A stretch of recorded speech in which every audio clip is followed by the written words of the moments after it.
Just ahead on One Detroit, you'll meet some of the interesting and creative Detroiters we've highlighted on Detroit Public Television. We'll hear from a journalist whose new work of fiction focuses on being black and gay in Detroit. Also, a local artist lands his first solo exhibition at the Museum of Contemporary Art, Detroit. Plus, legendary artist Shirley Woodson talks about her career, which spans more than 6 decades. And a musical performance by Laura Rain and the Caesars. It's all coming up next on One Detroit. From Delta Faucets to Behr Paint, Masco Corporation is proud to deliver products that enhance the way consumers all over the world experience and enjoy their living spaces. Masco, serving Michigan communities since 1929. Support for this program is provided by the Cynthia and Edsel Ford Fund for Journalism at Detroit Public TV, the Kresge Foundation. The DTE Foundation is a proud sponsor of Detroit Public TV, among the state's largest foundations committed to Michigan-focused giving. We support organizations that are doing exceptional work in our state. Visit dtefoundation.com to learn more. Nissan Foundation, and viewers like you.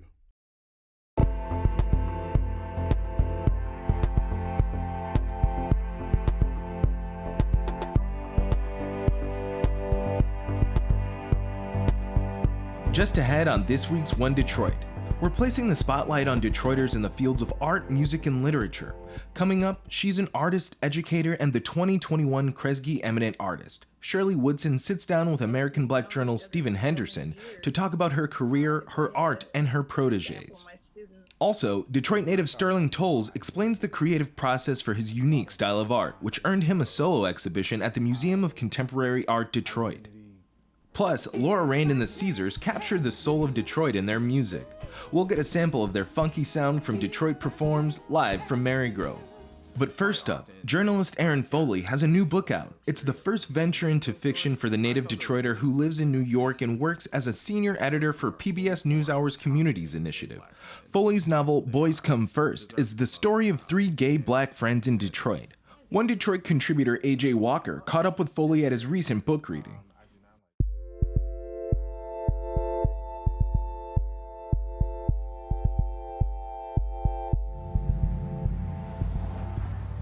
A city like Detroit is a city full of characters.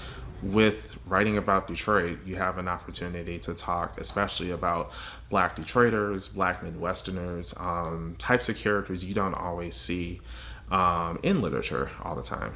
Author Aaron Foley has penned his 3rd book. This one is his first novel, and it's particularly special to him. I like to think of it as a love letter to Detroit. I tried to pour as much of the city, the east side, the west side, all of that, into it. Not only does Aaron Foley's book, Boys Come First, show the character of Detroit, it covers controversial topics. I also really wanted to talk about sort of the intersectionality between Blackness and queerness. As I go to bookstores and look for stories and things like that, I read a lot, but I don't read a lot about what is it like to be Black and queer at the same time. How does it feel to be reading from your own book? It's very weird. I do not like it. I mean, I do like it. I like it. It's just very awkward because it's just like, sometimes as a writer, you try to take yourself out of yourself, right? And try to put yourself in the voice and shoes of a character.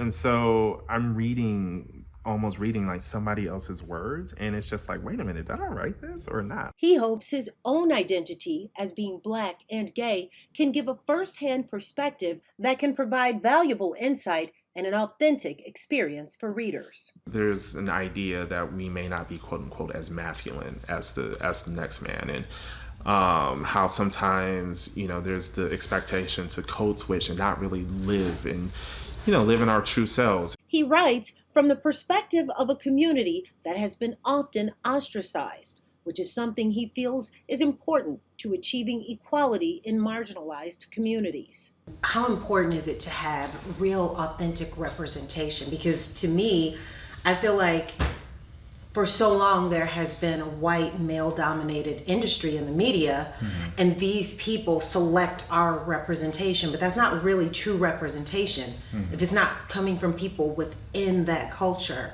When we look at queer media, generally the face is a white male. When we look at the face of movements like It Gets Better, or who are some of the bigger power players, like on Broadway, on stage, on screen, and whatnot, even love interests, quite often, Black characters or people of color, period, are missing in those stories. I felt it was really important to have three characters, as in this book, who are fully formed, confident, gay Black men who love who they are, deserve to be loved out loud, and represent themselves to the fullest. Foley makes it a point to note that his book is not all about the trials and tribulations of the Black gay urban community. It's also, important to recognize joy. I mean, there is joy that comes with being Black. There is joy that comes from being gay and being confident and loving yourself and loving the people around you. He also makes it a point not to focus on Detroit's rocky past, as some books and other media have previously done. Books about like abandoned neighborhoods and crime being rampant and everything after the bankruptcy and things like that. We absolutely should be talking about that, but I want people to also understand that like people make their homes here. There are people who stay. There are people who continue to love this place and extract love from Detroit, give love to Detroit. Foley says he's written a smart and in-depth book that will take readers on a journey into Detroit and into a world they may not have been comfortable to brave in real life or in fiction. The spring exhibition series at the Museum of Contemporary Art Detroit celebrated the city's diverse cultural history and Black creativity. The show included the works of Detroit native Sterling Toles. This was the first museum solo exhibition for Toles and featured his unconventional and creative style. One Detroit contributor, Eden Sabolboro, has the story.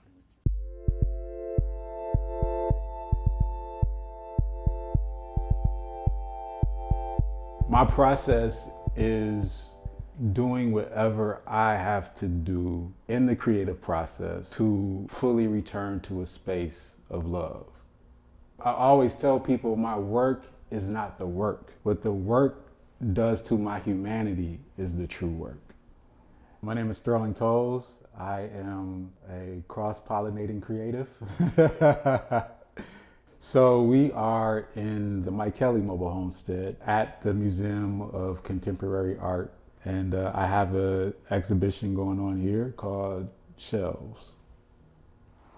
So I was brought into this project by curator Jova Lynn. Jova was aware of like the work that I've been doing in community for a long time, which was kind of using art as a tool to create community and also collective healing. This work was informed by many community conversations. I was really fixated on this idea of the relationship between trauma and identity. All of us have experienced pains and hurts and traumas and regrets and guilts and doubts. And we try to evolve past those, but how do you do so when the identity that you refuse to let go of was born out of those things? This exhibition is an exploration of a lot of different materials and mediums. I thought it would be interesting to use materials that have derived from industrial spaces. And so a lot of those materials are used in the transference of energy. Thinking about the true nature of our humanity, really, we are not these static things. We are the constant transference of energy. Having a solo exhibition for the first time has been very interesting because I never anticipated ever having one, never pursued having one. My creative practice is always centered around intimacy. It's interesting to be thrusted in positions where there's greater visibility because so much of what I'm doing is just about internal introspection.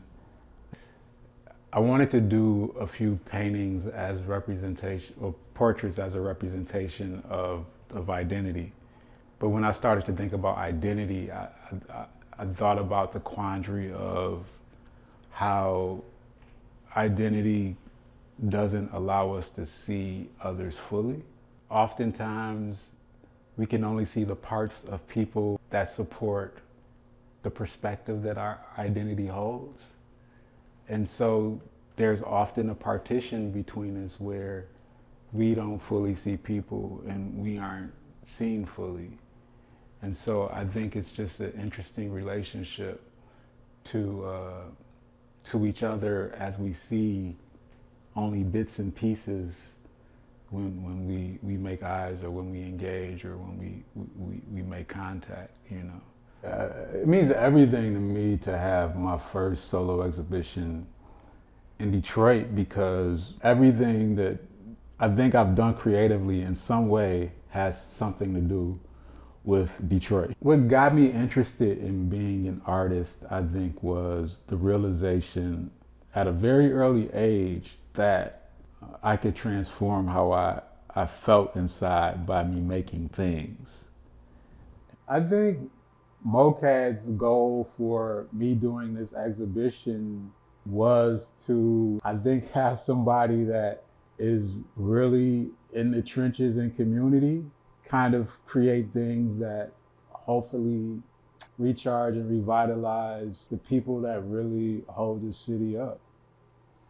You know, I think the diversity of exhibitions and art in a particular space is so important, because it allows people to see parts of themselves in an experience to where now they can engage in a way in which their internal power joins the collective force that hopefully is about change and justice and resolution and revolution, you know. And I think we're in a time now where we realize that we're hopefully beginning to realize that if we are a tree, like that sustenance that the tree needs involves the energy of everybody to participate for it to be nourished adequately. The works of Detroit artist and educator Shirley Woodson are displayed in collections across America, including the Studio Museum in Harlem and the Detroit Institute of Arts. Last year, Woodson was named Kresge Eminent Artist, and a special exhibition at the Detroit Artists Market celebrated her work and that of her protégés. American Black Journal's Stephen Henderson spoke with Woodson about her storied career.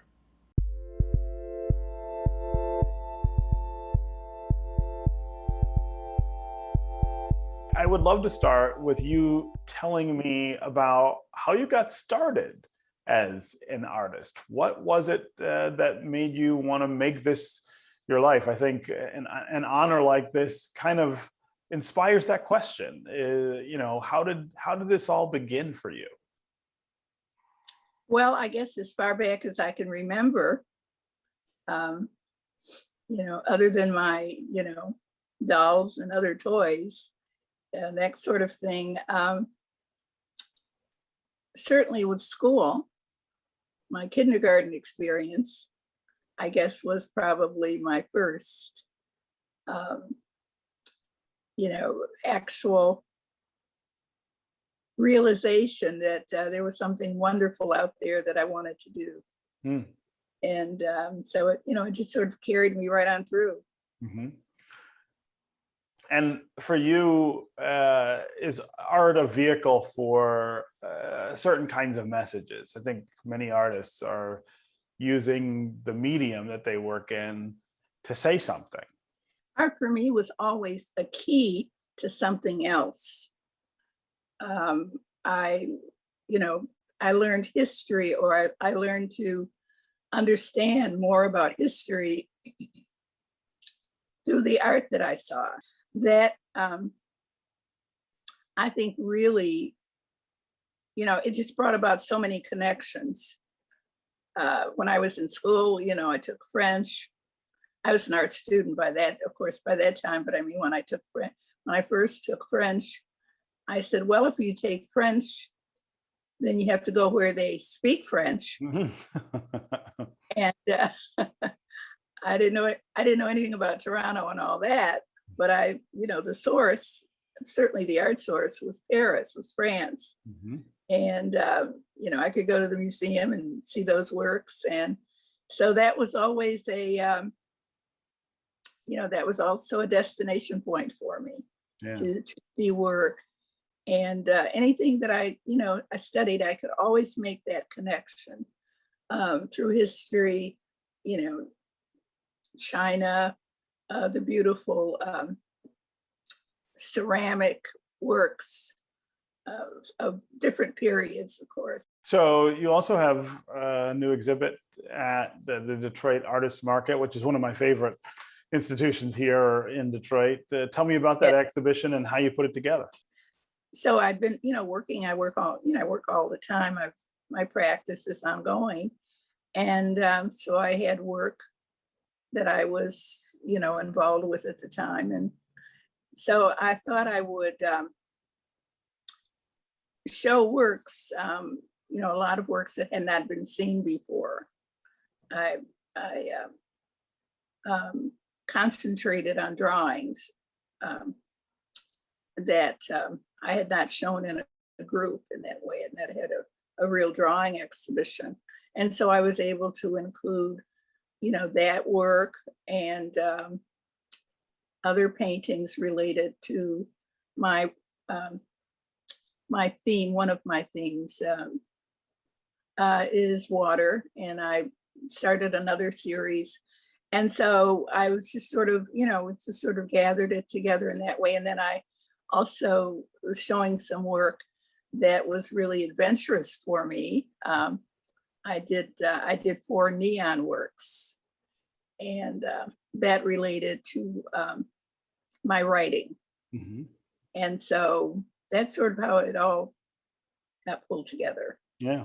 There's also some work of your proteges in this exhibit. Oh, yes. I've had wonderful students, as an educator, I've had wonderful students.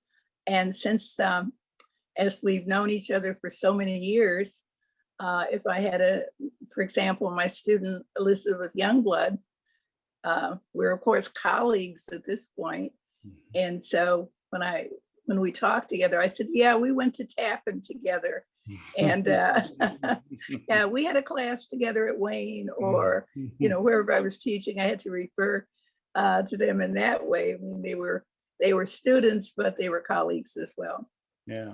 Yeah, no, that's very exciting. So you have 6 decades of work yes, to share with the world at this point, and it's in places all over the country, including here at the DIA. yes.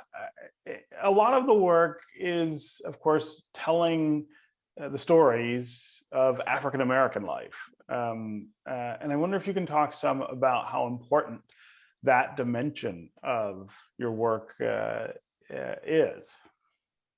Well, that work is important. African American artists have all kinds of stories. It just added it's one more story. Mm-hmm. The Jacob Lawrence definitely told the stories. Romare Beard and Elizabeth Catlett, they definitely told the stories of wherever they were, whatever their life was about, or whatever the life that they were encountering was about. And my story is the same. My thoughts, my experiences. I always wanted to be a totally abstract artist. In fact, I said, one point I said, I'll never paint any people. I just want to paint ideas and, other, sort of an otherness kind of quality, which I did, but I eventually had to relate both of those so that the viewer, the people would be able to see, themselves somehow in the work. And see if that added to their experiences. Yeah. To enlighten their own experiences. So that was, basically my approach. Yeah. Yeah. I also wonder if you can talk a little about what the last year and a half has been like. The pandemic this past year and a half is just, it's obliterated time. I mean, I have no sense of, time, what is today? I don't know what, today's Thursday. No, it's Tuesday. I mean, there's nothing that distinguishes really one day from another. You're in a constant state of waiting and, waiting for it to, go away, subside. And all of the other, events that have, been a part of this. And it's made a difference in people. I mean, I think art, my colors became even brighter during this period because, you just wanted more joy out there in the world. That will do it for this week's One Detroit. To close tonight's episode, here's a special performance from Laura Rain and the Caesars. Their music captures the energy and rhythm that made the Motor City famous. Here they are performing one of their original songs on Detroit Performs live from Marygrove.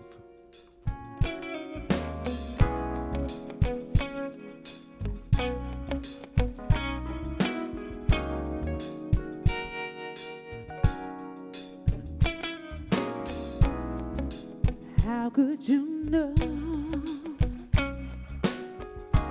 if you never know me? 'Cause my love is pure. Just look and see. How can I show you I've lost a lifetime of love?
From Delta faucets to Behr paint, Masco Corporation is proud to deliver products that enhance the way consumers all over the world experience and enjoy their living spaces.